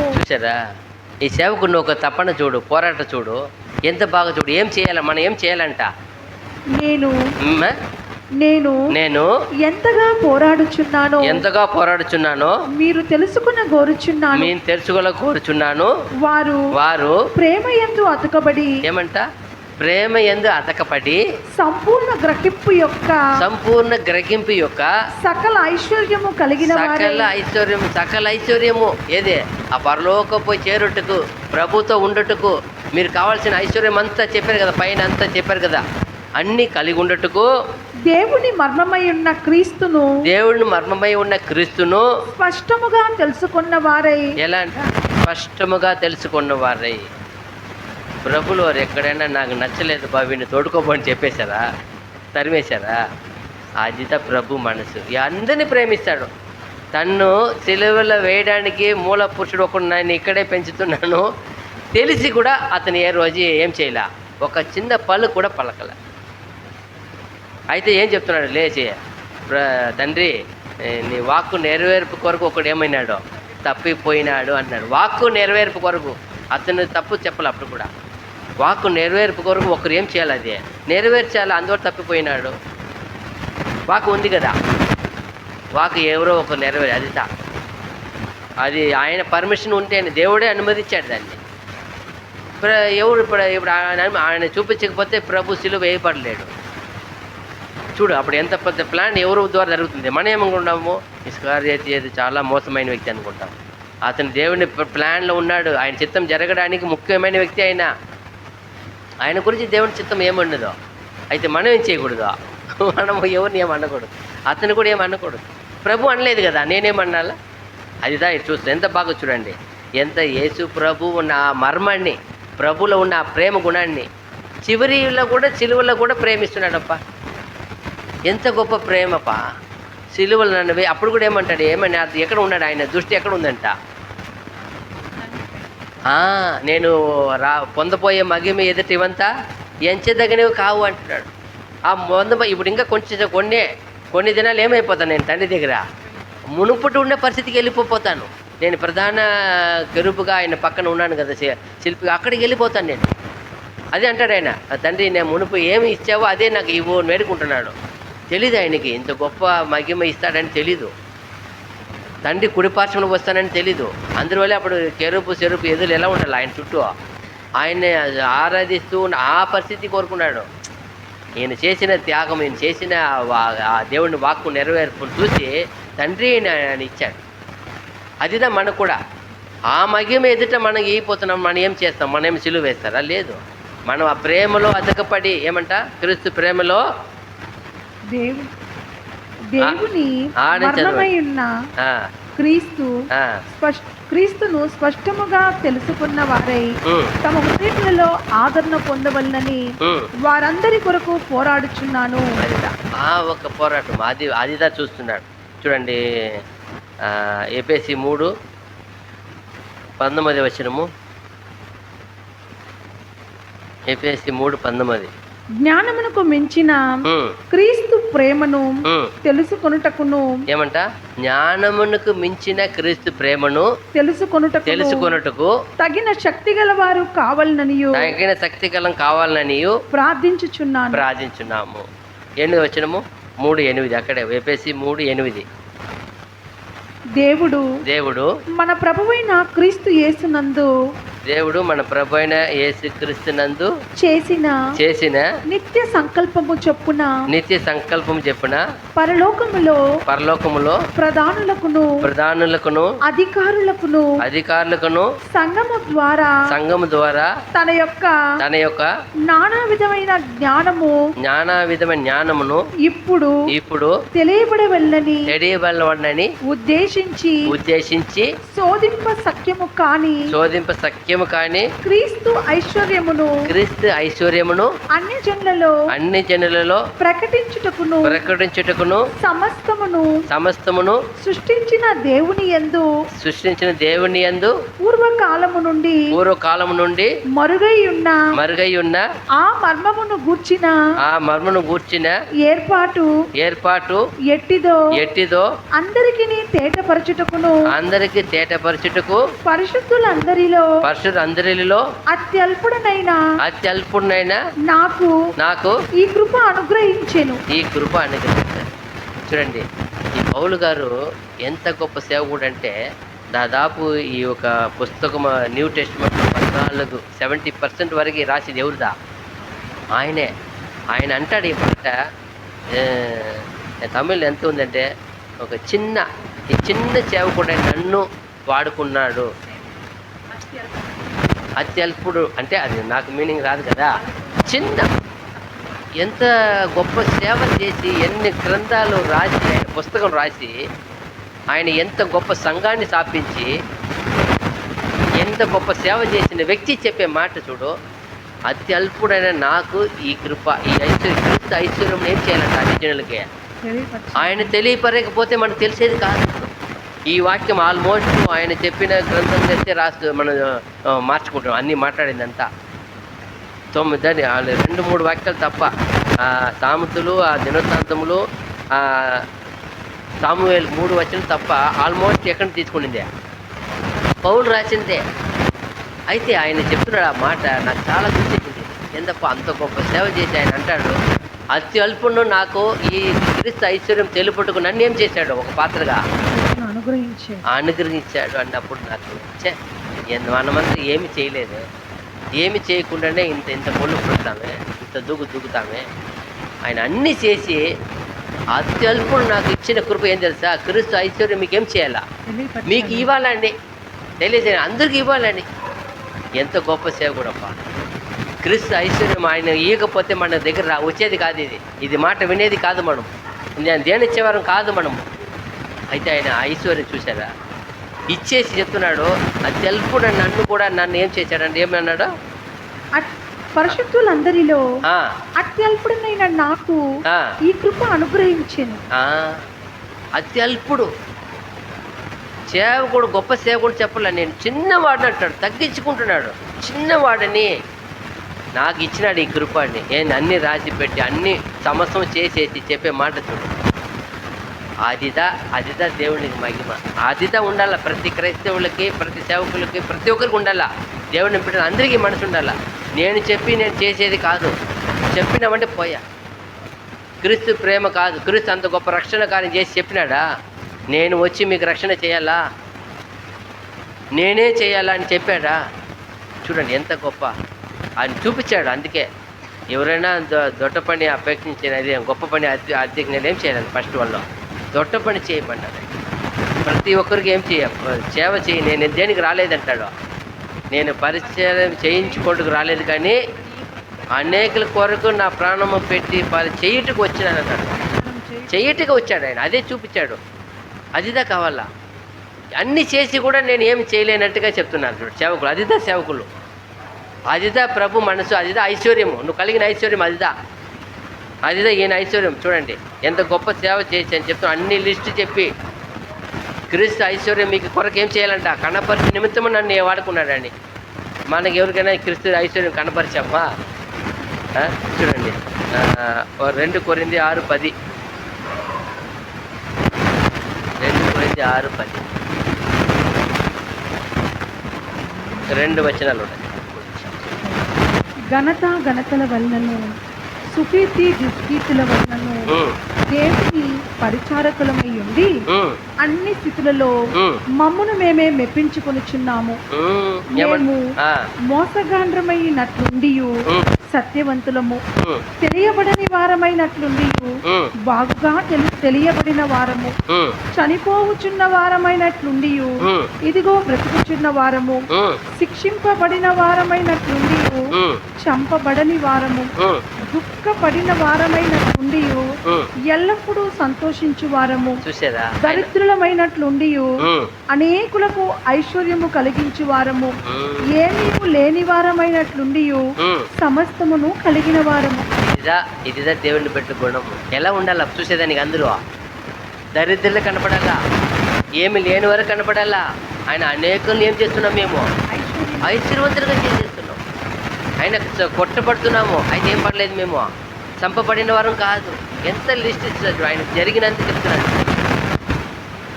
నిజంగానే ఇది ధ్యానించినప్పుడు చాలా బాధ వేసింది. మనం ఏమీ లేదు, సున్నా. ఆయన శూన్యమే ఉన్నాం మనం. ఆయన అంతా చేసి అని చెప్పి మాట్లాడు. ఎలా ఉన్నాము, ఎలా కనబడుతున్నాం, లోకానికి ఎలా కనబడుతున్నారంట?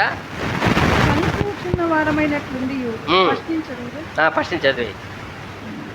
ఘనతల వలనను సుకీర్తి దుష్కీర్తుల వలన దేవుని పరిచారకులమై ఉండి అన్ని స్థితులలో మమ్మును మేమే మెప్పించుకొనుచున్నాము. ఏ మెప్పు? అది కింద లిస్ట్. అది మెప్పించుకునేదా కొట్టించుకోండి ఎంత బాగుందా.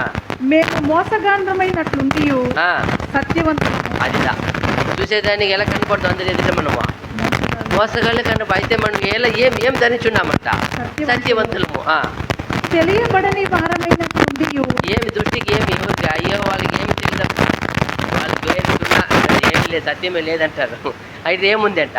బాగుగా తెలియబడిన వారము. తర్వాత చనిపోవచ్చున్న వారమైనట్లుండి వాళ్ళు వేస్ట్, బతికేది కష్టం అంటారు. అయితే మనం ఏం చేస్తున్నాము? ఇదిగో బ్రతుకుచున్న వారము, శిక్షింపబడిన వారమైనట్లుండి శిక్షింపబడిన వారమైనట్లుండి చంపబడని వారము, దుఃఖపడిన వారమైనట్లుండి. ఎప్పుడే మనం దుఃఖమే కలిగి ఉండవచ్చు, దుఃఖపడిన వారం ఉంటాం. అయితే ఎల్లప్పుడూ సంతోషించు వారము. ఎప్పుడు దేవుళ్ళు మనం ఎలా ఉన్నాము? సంతోషంగా ఉన్నాం, సంతోషించే వారము. దరిద్రులమైనట్లుండి అనేకులకు ఐశ్వర్యము కలిగించు వారము. అది మన దరిద్రులుగా ఉండవచ్చు. అయితే మనకి ఏమి లోపలిది కాకపోతే దేవుని ఏముంది మన దగ్గర? ఐశ్వర్యం ఉంది. మన దగ్గర వచ్చిన వాళ్ళు ఏమైపోవాలి? అందరూ ఐశ్వర్యవంతులుగా అయిపోవాలా. అదిదా. తర్వాత ఏమీ లేని వారమైనట్లుండి సమస్తమును కలిగిన వారము. అదిదా. ఏమీ లేని వారై ఉండి కూడా సమస్తం ఏది కలిగితే సమస్తం కలిగినట్టు. పరలోక ఐశ్వర్యం ఉంటే మీరు అన్నీ ఉన్నట్టే. ఇగలోక ఐశ్వర్యం కాదు మన దగ్గర, లేకపోవచ్చు. అయితే మనం పరలోక ఐశ్వర్యం కలిగి ఉన్నాం సహోదరి. అది ఎప్పుడు మనం మర్చిపోకూడదు. చూడండి రోమా 10:12.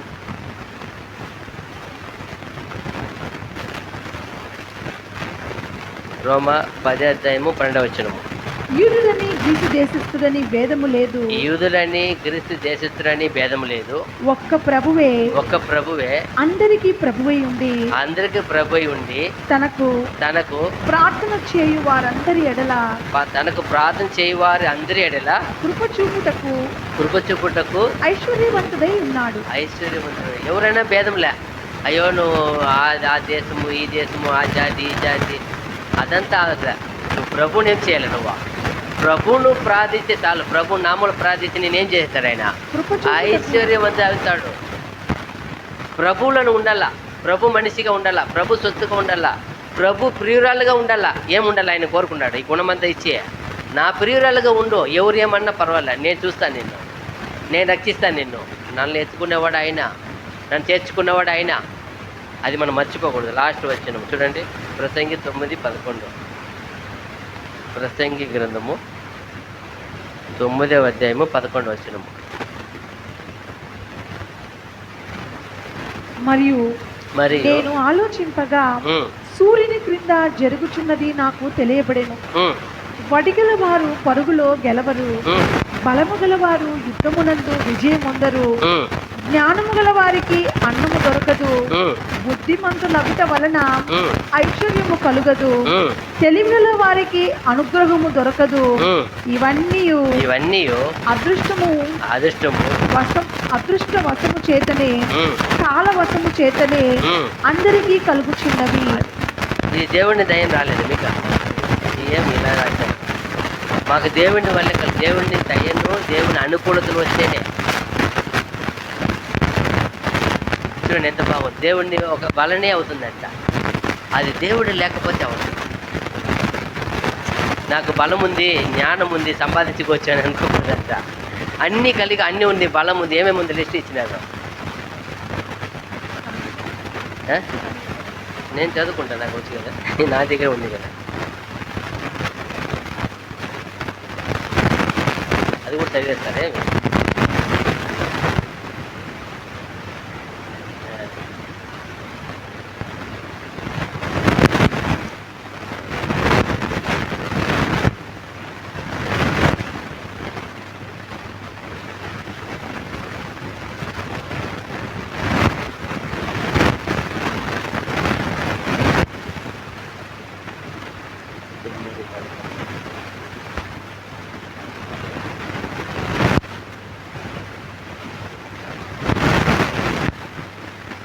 நான் திருப்பிக் கொண்டு சூரியனுக்கு கீழே கண்டதாவது, ஓடுகிறதுக்கு வேகமுள்ளவர்களின் வேகமும் யுத்தத்துக்கு சௌரியவான்கள் சௌரியமும் போதாது, பிழைப்புக்கு ஞானமுள்ள ஞானமும் போதாது, ஐஸ்வர்யம் அடைக்கிறதுக்கு புத்திமான்கள் புத்தியும் போதாது, தயவு அடைகிறதற்கு విద్వాన్கள் அறிவும் పోదాది, அவர்களுக்கெல்லாம் సమయం దేవ చేయலும் నేరడ வேண்டும். అంటే దేవుని సహాయము కావాలా?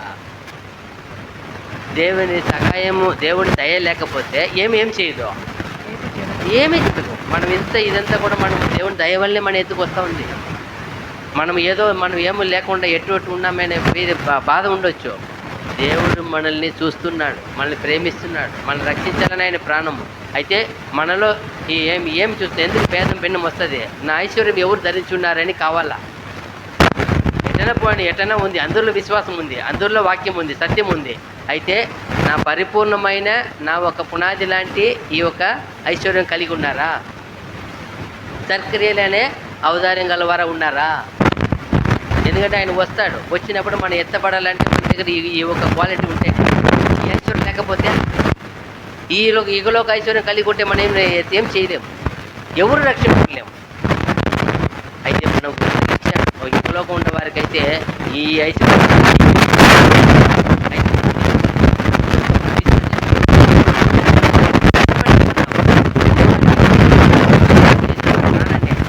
పెట్టేస్తున్నాం. అప్పుడు మన దగ్గర చూస్తాడు ఆయన, ఏమ్మా నువ్వు ఒప్పుకున్నావు కదా, నీ దగ్గర ఎక్కడ ఐశ్వర్యం? నా ఐశ్వర్యం ఎక్కడ? ఏం సంపాదించాము పడతారు కదా.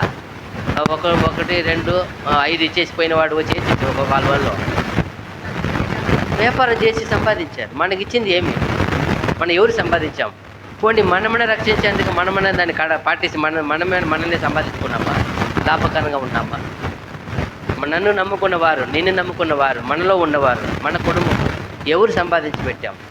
అడుగుతారు కదా, ఏమా మీ దగ్గర ఎంతో గొప్ప దండం ఇచ్చాను కదబ్బా, నా జనాంగం కాదనుకోండి మిమ్మల్ని ఇచ్చాను, ప్రేమించి ఇచ్చాను కదా. ఆ ధనమును మనం ఏదో కలిగి ఉన్నాం. ఆయన వచ్చినాడంటే ఎత్తపడితేనే మనం గర్వంగా ఆడిపోయి మాట్లాడుకునేదానికి అవుతుంది. ఇక్కడ చూసేదానికి ఏం లే అనుకోవచ్చు. అయ్యో వారం టై కట్టుకొని వచ్చి నిలబడాడు కదా, ఏడే కనపడలేదు, మనిషిని ఎదుకోవాల్సిందే. కనపడకపోతే అవమానము. మనమే ఆలోచించాలా. అప్పుడు మనం తీర్మానించాలా, ఇంకనైనా దేవా నువ్వు కోరుకున్న ఆ ఐశ్వర్యము నేనేం చేయాలా, నేను కనబడేట్టుగా నన్ను తయారు చేయి. ఇంతవరకు లేకపోయినా పర్వాలేదు, ఇంకనైనా ఆ వాక్యాలంతా మనం చూసాం కదా. ఊకృత దినంలో ఏం చేయాలయ్యా, అక్కడికి రాదు.